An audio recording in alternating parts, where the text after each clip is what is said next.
আসসালামু আলাইকুম everyone, it's me মরিহক জান্নাত। আজকে হচ্ছে আমাদের কক্সবাজারের ডে 2।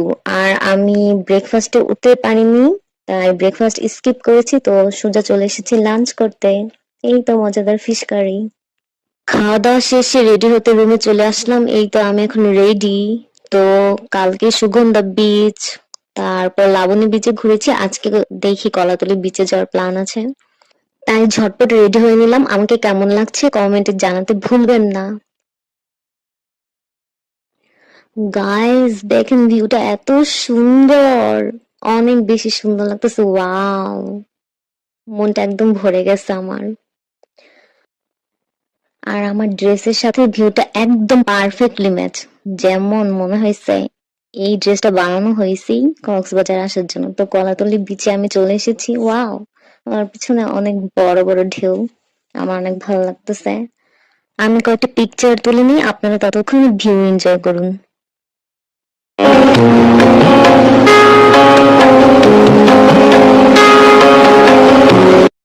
এই তো আমার পিকচার তোলা শেষ, ভিডিও করা শেষ। তো আমি নিজেও এখন ভিউ এনজয় করতেছি এন্ড আমার খুব ভালো লাগছে। I am so happy. ভিডিওর মাঝখানে হঠাৎ করে ফড়িং চলে আসলো, তো ওকেও আমি একটু ক্যাপচার করে নিলাম। আমি শুনেছি মানুষের লাইফে ফড়িং প্রজাপতি আসলে নাকি প্রেম আসে। দেখা যাক কি হয়।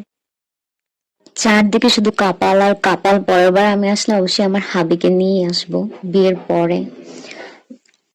যেহেতু আমি ফ্যামিলি ছাড়া কখনো বাইরে যাইনি বা ট্যুরে কখনো যাওয়া হয়নি, এটা আমাদের ভার্সিটি থেকে ফিল্ড ওয়ার্ক ছিল, তো আমি একা একা গিয়েছিলাম। আমার ফ্যামিলিকে অনেক মিস করতেছিলাম, প্লাস মারিয়া মামাকে অনেক মিস করতেছিলাম, তাই ওদের নাম লিখেছিলাম আর ওদের ভিডিও কল দিয়ে নামটি পাঠিয়েছিলাম। কিন্তু এই নামটা বেশি সুন্দর হয়নি, তাই আমি সমুদ্রের সাইডে যেয়ে ওদের নাম লিখেছি, যেটা আমি আপনাদের সাইডে দেখিয়ে দিব। আমি রাতের খাবার খেতে চলে এসেছি। এইটা হচ্ছে আমার রাতের খাবার, খেয়ে নিচ্ছি কজ এরপরে আমরা বাইরে ঘুরতে বের হব। আমরা মেবি যেতে পারি ফিশ রেডিয়েন্টে। তো খাবারটা অনেক মজা ছিল, আমার ভালো লেগেছে।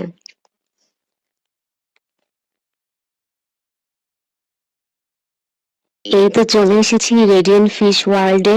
বাইরের ভিউটা অনেক সুন্দর লাগতেছিল, রাত্রে যেহেতু গিয়েছিলাম তাই সব জায়গায় লাইটিং। তো আপনাদের বাইরের ভিউটা দেখাচ্ছি। এই যে এটা হচ্ছে বাইরের ভিউ। এখন আমি যাব ভিতরে। এখানে এত এত মানুষ, অনেক বেশি মানুষ। তো আমি যাচ্ছিলাম, আর এখানে বেশিরভাগ বাচ্চারা, বাচ্চার প্যারেন্টসরা। এই তো ফিশ, এখানে ঝর্ণার নিচেও ফিশ, ছোট ছোট মাছ এখানে দেখা যাচ্ছে। আমার একচুয়ালি ঠান্ডা লেগেছে, তো তাই ভয়েসটা একটু ভার ভার লাগতেছে। তো এই তো কি কিউট ফিশ গুলা, অনেক কিউট মাশাআল্লাহ। আমি ধরতেছিলাম ওদের, আর ওরা আমার হাতের সামনে আসতেছিল বারবার। আমি যে সাইডে ছিলাম ওই সাইডে বেশি ফিশ, একটার পর একটা আসতেছিল, ঘুরতেছিল।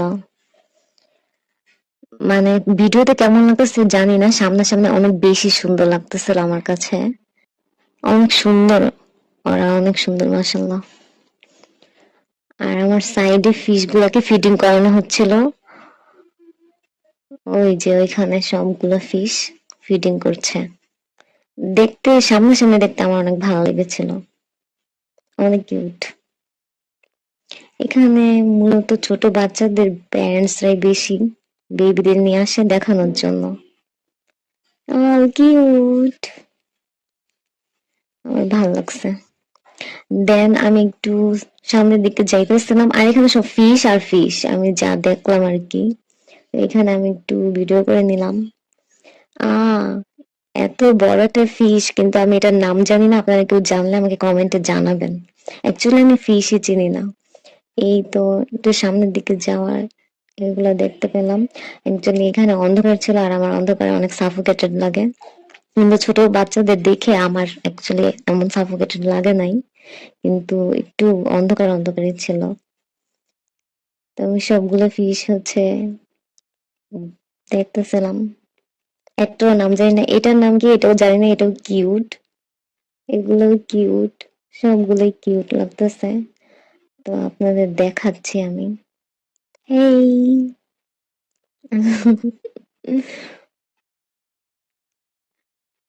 আমি সবগুলো ফিশের সাথে কি যে বলছি নিজেও জানি না, কথা বলছি আমি ওদের সাথে। তো আমি সামনের দিকে একটু গেলাম, এখানে অন্ধকার। তো এখানে সবাই ছিল, অনেক মানুষই ছিল, অনেক ভিড়। আমার ব্যাকগ্রাউন্ডটা সুন্দর ছিল পিক তোলার জন্য প্লাস ভিডিও করার জন্য, কিন্তু এখানে অনেক বেশি মানুষ ছিল তো তাই আমি আর ভিডিও পিক তুলিনি। তাই আমি সামনের দিকে চলে এসেছি। সামনে তো আরো অনেক, দেন এদিক দিয়ে যাচ্ছিলাম। সামনে গিয়ে দেখি অনেক সুন্দর লাইটিং প্লাস হচ্ছে ওই সাইডের দিকে ঝর্ণা টাইপ। তো আমি একটু গেলাম এন্ড ঝর্ণার সাথে একটু ভিডিও নিলাম। তো ভালোই লাগতেছিল আমার যদিও। আর আমার সাথে ওগুলো জানি কই চলে গেছে কে জানে, আমি ওদের খুঁজতেছিলাম। অবশ্য আমি ওদের কথা ভুলে গেছিলাম। আমি নিজেই একা একা এনজয় করতেছিলাম। এইখানে আছে আপাতত, সামনে আমার আশেপাশে মেবি আছে ওরা। তো আমি যাচ্ছিলাম, সবগুলো দেখতেছিলাম, ভালো লাগতেছিল। উপরে হচ্ছে আমব্রেলা টাইপ ছিল, মানে ওভারঅল আমার ভালোই লাগছে, কিন্তু ছোট বাচ্চারা এখানে বেশি এনজয় করবে আমার যা মনে হয়েছে। এই ফিশ গুলো কিউট। তো আমি হোয়াইট ফিশ গুলোর সাথে একটা ভিডিও নিয়ে নিলাম আর মনে মনে বলতেছিলাম টাটা, তোমাদের সাথে এখন আর দেখা হবে না। তো এখানে হচ্ছে ফিশ ফুড থেরাপি নেওয়া হয়, আমার এটা অনেক ইন্টারেস্টিং লেগেছিল। আমি অনেকেই দেখেছি এমন থেরাপিটা নিতে। তো আমারও মন চাচ্ছিল এই ফিশ দিয়ে এমন ফুড থেরাপি নেই, কিন্তু আমি তো গিয়েছিলাম স্যার ম্যামদের সাথে। তো আমার কাছে এত টাইম ছিল না, ওদের আমি জিজ্ঞেস করেছিলাম যে কত টাইম লাগে, ওরা বলেছিল সর্বনিম্ন 30 মিনিট। তো এই জন্য আমি আর নেইনি। তো আমি সামনে চলে গিয়েছিলাম, এখানে অনেকগুলো অর্নামেন্টস, তারপর 3D মুভি। তো আমি অর্নামেন্টস দেখতেছিলাম মারিয়ার জন্য, মামার জন্য প্লাস নিজের জন্য।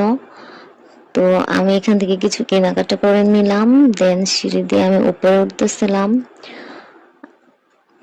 তো আমি সামনে গেছিলাম আর আমার সাথের গুলো এখন আমার সাথেই, ওদের সাথে আমি জয়েন হয়েছি। তো এই তো পেছনে ওরা, ওদের মেবি একটু একটু দেখা যাচ্ছে। তো এখানে হচ্ছে অনেক টাইপের জিনিস প্লাস হচ্ছে বাচ্চাদের খেলনার জন্য, বড়দের খেলনার জন্য অনেক কিছু। এটা হচ্ছে গেমিং জোন, যেখানে বড়রা প্লাস ছোটরা গেম খেলতে পারবে। আর এখানে হচ্ছে 3D গ্লাসও আছে, চাইলে ওটার মধ্যে যাইতে পারবে। গেমিং সেন্টার আছে, ভালোই। দেন আমরা গেলাম আচার কিনতে, যেহেতু আমার বোনরা আচার অনেক পছন্দ করে, আমিও পছন্দ করি বাট লিটল বিট, বাট ওরা বেশি। তো আমি অনেকগুলো আচার কিনে নিলাম মারিয়া মোমোর জন্য। এন্ড আমাকে দোকানদার হচ্ছে আচার টেস্ট করতে দিতেছিল যে কোনটা মজা, ওইটা আমার যেটা ভালো লাগে ওইটা আমি টেস্ট করে নিতে পারবো। তো আমি আচার টেস্ট করতেছিলাম, আমার কাছে এটা মজা লেগেছে তো এটা আমি সবার আগে কিনেছি। দেন আমি রুমে এসে ফ্রেশ হয়ে বিচ ভিউ এনজয় করতে গিয়েছিলাম। আপনাদের যদি আমার ব্লগটা ভালো লেগে থাকে তাহলে like comment share and subscribe করতে ভুলবেন না। টাটা।